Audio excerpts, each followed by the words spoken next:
তারাবিহ এর সলাত বিশ্বনবী মুহাম্মদুর রাসূলুল্লাহ সাল্লাল্লাহু আলাইহি ওয়াসাল্লামের জামানা থেকেই শুরু হয়েছে।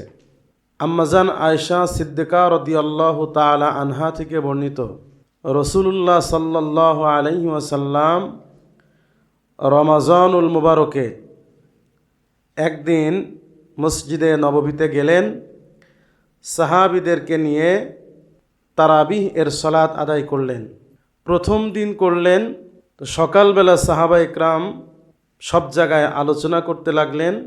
তাই দ্বিতীয় দিন এশার নামাজের সময় মসজিদে মুসল্লিদের সংখ্যা ব্যাপক হারে বেড়ে গেল। নবী আলাইহিস সালাতু ওয়াস সালাম দ্বিতীয় দিন সাহাবা ইকরামকে নিয়ে তারাবিহ এর সলাত আদায় করলেন। তৃতীয় দিন সংখ্যা আরও বেশি বেড়ে গেল। নবী আলাইহিস সালাতু ওয়াস সালাম সেদিনও সাহাবা ইকরামকে নিয়ে সলাতুত তারাবিহ আদায় করলেন।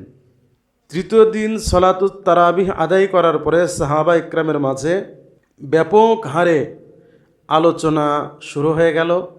তাই রাসূলুল্লাহ সাল্লাল্লাহু আলাইহি ওয়াসাল্লামের পেছনে হযরতে সাহাবা ইকরাম সলাতুত তারাবিহ আদায় করার জন্য চতুর্থতম দিনে মসজিদে এ পরিমাণ উপস্থিত হলেন। আম্মাজান বলেন যে সেদিন আর মসজিদে কোনো জায়গা ছিল না, সাহাবা ইকরামের ঠাঁই হচ্ছিল না মসজিদে। কিন্তু চমৎকার ব্যাপার হলো সেই দিন রাসূলুল্লাহ সাল্লাল্লাহু আলাইহি ওয়াসাল্লাম আর মসজিদে আসলেন না। সাহাবা ইকরাম এভাবেই রয়ে গেলেন, নবীজি হুজরার মধ্যে থাকলেন।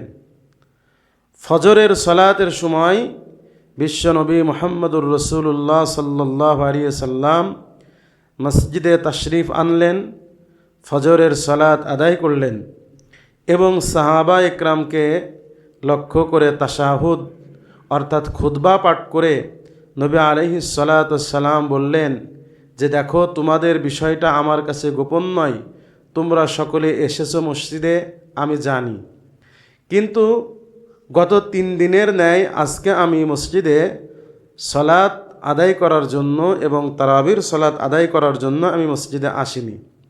না আসার পিছনে কারণ নবীজি বললেন, আমি যদি আজকেও সলাতুত তারাবিহ পড়ানোর জন্য আসতাম এবং এই ধারাবাহিকতা বজায় থাকতো, তাহলে হয়তোবা আল্লাহ রাব্বুল আলামিন এই সলাতুত তারাবিহকে তোমাদের জন্য ফরজ করে দিতেন।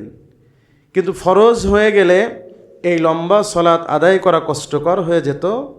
তাই রাসূলুল্লাহ সাল্লাল্লাহু আলাইহি ওয়াসাল্লাম চতুর্থ দিন থেকে আর জামাতের সাথে তারাবির সলাত আদায় করেননি। এভাবেই বিষয়টা রয়ে গেল। সাহাবা ইকরাম বলেন এভাবেই বিষয়টা রয়ে গেল। এর ভিতরে নবী আলাইহিস সালাতু ওয়াস সালাম ইন্তেকাল করলেন, দুনিয়ার থেকে বিদায় নিলেন। হযরত আবু বকর সিদ্দিক রাদিয়াল্লাহু তাআলা আনহুর জামানায় এভাবেই চলতে লাগলো। লোকেরা একাকী সলাতুত তারাবিহ এর নামাজ আদায় করতেন রাত্রিবেলা। এরপরে হযরত ওমর ফারুক রাদিয়াল্লাহু তাআলা আনহুর যুগ আসলো।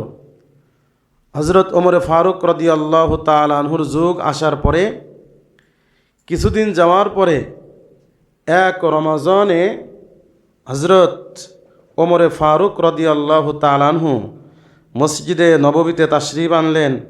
আনার পরে দেখলেন হযরতে সাহাবা ইকরাম বিক্ষিপ্তভাবে জায়গায় জায়গায় জায়গায় জায়গায় সলাত আদায় করছেন।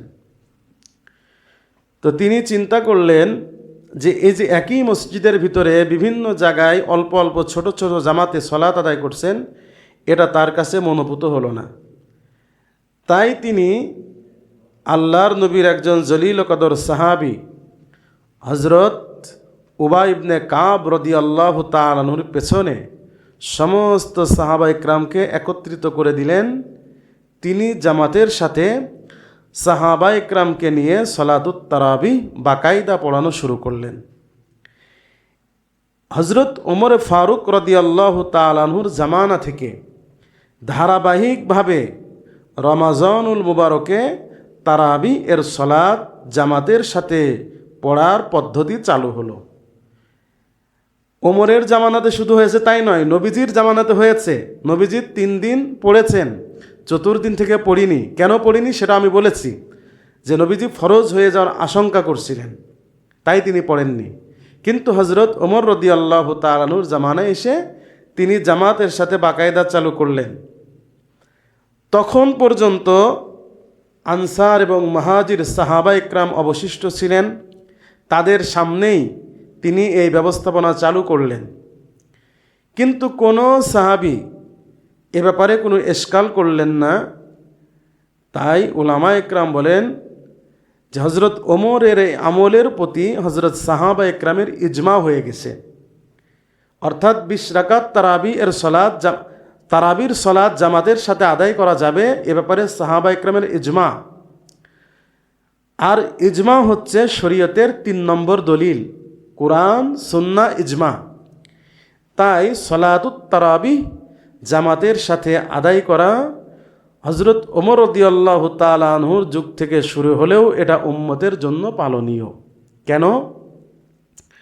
বিশ্বনবী মুহাম্মদুর রাসূলুল্লাহ সাল্লাল্লাহু আলাইহি ওয়াসাল্লাম হাদিস শরীফের মধ্যে বলেছেন, আলাইকুম বিসুন্নতি ওয়া সুন্নাতিল খুলাফাইর রাশিদিন আল মাহদিয়্যিন।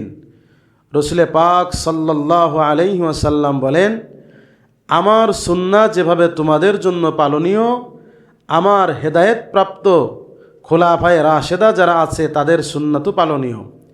এবার আপনারা বলুন তো, হজরত ওমরে ফারুক রাদিয়াল্লাহু তাআলা আনহু এই হেদায়েত প্রাপ্ত খোলাফাদের অন্তর্ভুক্ত কিনা? এরা সকলেই স্বীকার করবে, হ্যাঁ, হজরত ওমরে ফারুক রাদিয়াল্লাহু তাআলা আনহুর রাসূলুল্লাহ সাল্লাল্লাহু আলাইহি সাল্লামের দ্বিতীয় খলিফা।